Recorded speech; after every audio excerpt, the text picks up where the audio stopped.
Today is the 7th day of the month of Tishrei, and we are in chapter 135 discussing the laws of living in a sukkah.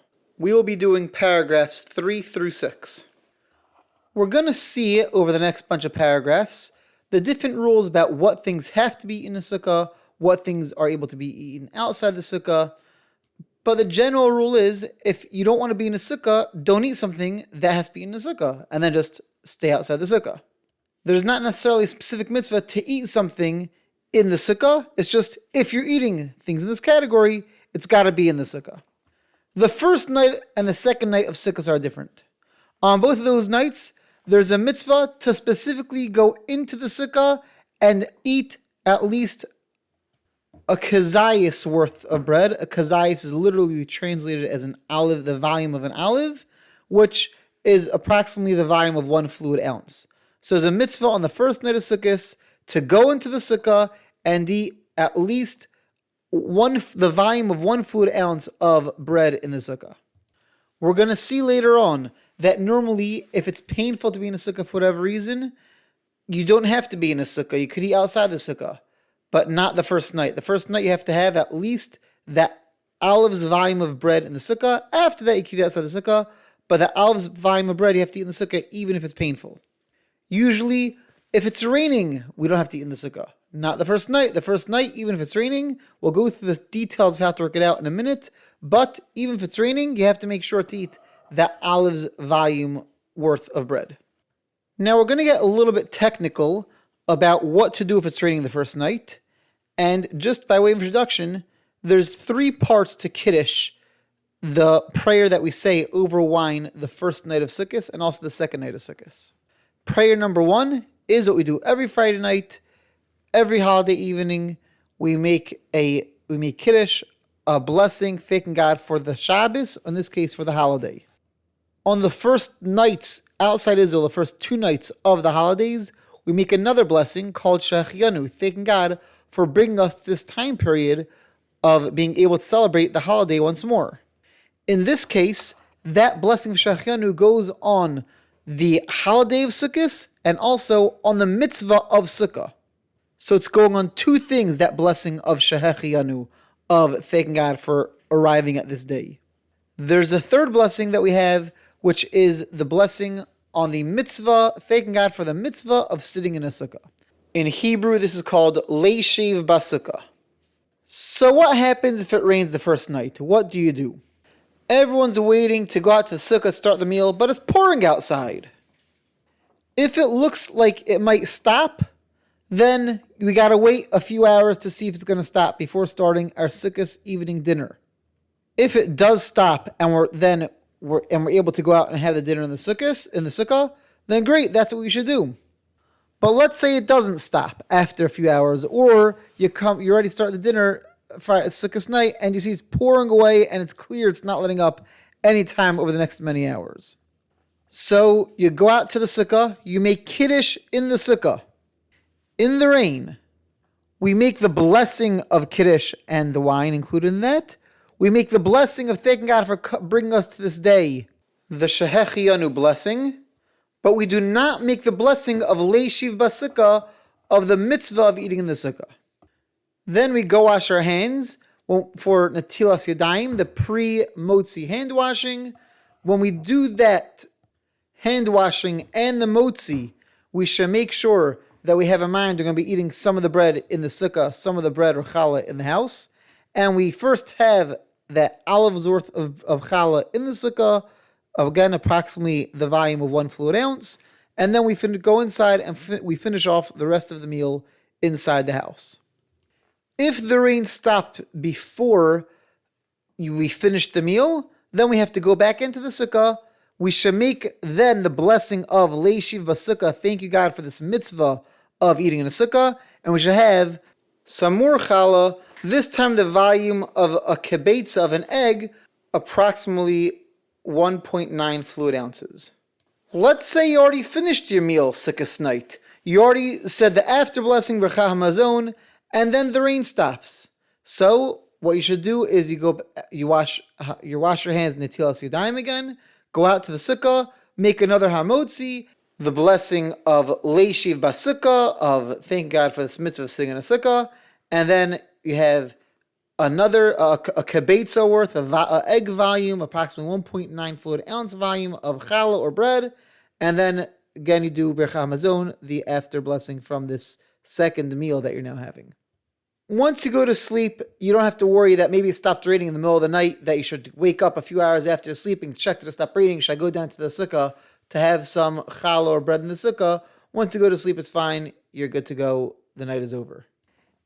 If it rained and your sukkah is now soaking wet because of the rain and it's a very not comfortable place to eat, you should do as if it's raining currently, that you make kiddush in the sukkah, a little bit of bread in the sukkah, and then you have the rest of the meal inside. However, if you have a neighbor that they had some sort of covering over the sukkah, so when it was raining over the sukkah, their sukkah didn't get wet. Now the rain stopped and they could pull off their cover and they have a beautiful, comfortable sukkah and are able to join them for their meal or bring over your food and eat it in their sukkah. That's obviously preferable to do. If you can't, you can't. Paragraph 4. What we discussed until now was night number 1. What about night number 2? Outside Israel, we have 2 first days of Sukkot, which are very similar. The second day is supposed to be a repetition of the first day. And so just like the first day, there's a mitzvah to eat in the sukkah, even if, not just that, if you want to eat, you got it in the sukkah, there's a mitzvah. No, specifically, go out in the sukkah and have some bread in the sukkah. So to the second night, we have that mitzvah. But since it is rabbinical, we have 2 changes. Number 1 is the first night, we really try our hardest to wait starting our meal on the slight chance the rain might stop. The second night, if it's raining, we're not sure if it's going to stop. It might not. You could start much more easily your meal inside the house without having, or rather you go outside, you make kiddush outside, then you start a meal without trying to wait for the rain to stop before starting your meal. So you don't have to wait as long.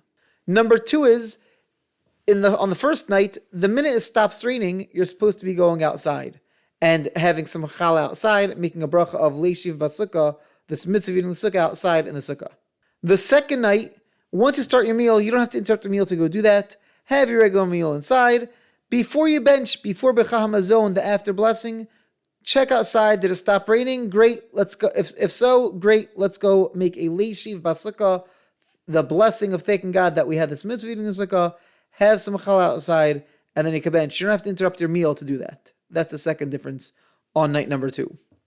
Paragraph 5. Most of this we covered in paragraph number 3 and describing how to do it when it rains. But just to go over it again, because this is really where the Kitzur Shulchan Aruch explains it. Normally you come home on the first night of Sukkot. Hopefully it's not raining. You go into the Sukkah. You could daven evening service in Sukkot night a little early, but we shouldn't start our Sukkot night meal until it is fully dark outside. This time period in Hebrew is called, in halachic terms, is called Seis HaKochavim. Literally, the stars have come out when it's fully nighttime. Once it is fully dark, it's for sure night.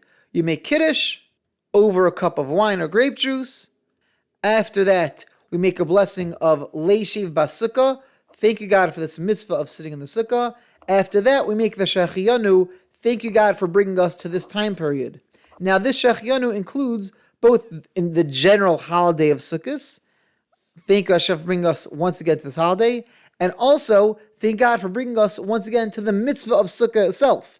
Mitzvahs have a shechiyanu and holidays have shechiyanu. In this case, the shechiyanu is going on both the holiday and the Sukkah. That blessing that we made on the leishiv basukah, thank you Hashem for this mitzvah of eating the sukkah, that blessing includes the eating during the meal, the going to sleep at night, anything we're doing that evening in the sukkah, that includes.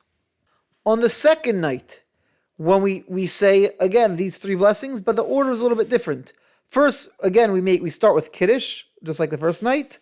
Then after that, we do the second night, the shechiyanu blessing. Thank you, God, for bringing us to this day. And after that, we make the leishiv basukah. Thank you, God, for the mitzvah of eating in a sukkah. The reason why we flip the order of the shechiyanu and the leishiv gets a bit technical, so I'm not going to go through it now. Perhaps I'll share it in a kitzur bite later. Paragraph 6. This paragraph does not pertain specifically to sukkah, but in general about saying kiddush, and this would apply to any Friday night, any holiday that we're saying kiddush. Sometimes if you have a number of people at the table, one person makes Kiddush and they have in mind the entire everyone at the meal. Other times, some people like to make their own Kiddush or make their own Kiddush if you have two families eating together. Sometimes the leader of each family likes to make Kiddush for the family. If so, says the Kitzur Shulchan Aruch, they shouldn't say Kiddush at the same time. Because if you have two people saying Kiddush at the same time, and you have other participants, each trying to listen to either of the Kiddushes being said, when two people are saying it, you can't hear either, and therefore, no one ends up hearing Kiddush other than two people who are saying it, but the rest of the people never really fulfilled their obligation to hear Kiddush. If the two people are not saying it for anybody else, they're just saying it for themselves, then it's okay if they say Kiddush at the same time, because you could hear yourself even if somebody else is speaking, and therefore it wouldn't be an issue. Let's say this does happen. You have two people who are sitting down to the same meal. They're both making Kiddush for themselves, and therefore it's not a problem making Kiddush at the same time. One finishes a little bit early, and he hears the other one. He pauses. He's about to drink, and then the second one finishes his blessings of Kiddush. So does the first person who already finished his own Kiddush now say Amen to the second person's Kiddush? The answer is no, because you're now right between your own Kiddush and your drinking of the wine. If you drank your wine already, of course you can answer Amen to their Kiddush. But assuming you did not drink your wine yet, you're not allowed to have any interruptions between your Kiddush and your drinking of the wine or grape juice. Therefore, even though normally when you hear somebody else make a blessing, you say Amen, in this case you don't say the Amen because that would be called in Hebrew a hefsek, an interposition, a break between the blessing that you made and the drinking of the wine. And therefore, you do not say Amen to the other person's blessing. Again, this is not a unique Sukkah rule. This applies to any Kiddush that's ever being made, and really any blessings that are being made. If you make a blessing at the same time as somebody else on anything that now requires an action, you don't say Amen to somebody else's blessing in between your own blessing and the action that's supposed to be attached to it. I'm sorry, again, a number of today's halachas of rules and laws were a bit technical. I hope it was clear. If you have any questions, of course, feel free to reach out to me. This is the end of today's learning. Have a great day and see you tomorrow.